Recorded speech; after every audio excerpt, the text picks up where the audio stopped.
Hi guys, welcome back to my channel. Magluluto ako ng adobo guys. Pero yung adobo ko, ibinabad ko sa toyo, suka, paminta, salt, and then garlic. Tapos nilagyan ko siya ng Worcestershire sauce.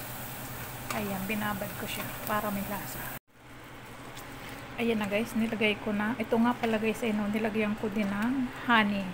1 spoon na honey. Ayan. Kasi ang luto ko dito paiga. Adobo na paiga yan. Atin na lang pakukuluin.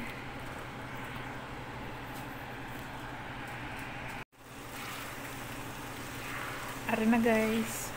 Ang gagawin natin dito ay paiigahin. Yes. Adobong paiga.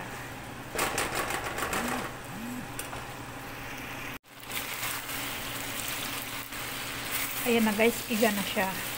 Tapos, lagyan uli natin ng more na water.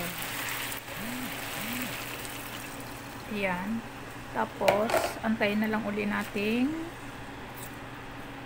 mawala ng tubig. Ayan. Kasi guys, hilaw pa yung manok. Kaya, antayin uli natin umiga.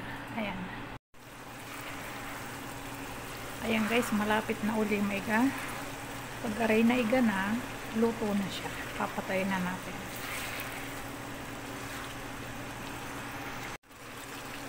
Ayan na guys, tapos lalagyan ko ng kaunting suka. Tapos, sabayan natin kumulo ng kumulo. Ayan, mamaya natin haluin. Ito na guys, iga na siya. O digang sarap. O wala na siyang tubig, naglalangis-langis na siya. I-off na natin. Yum, yummy.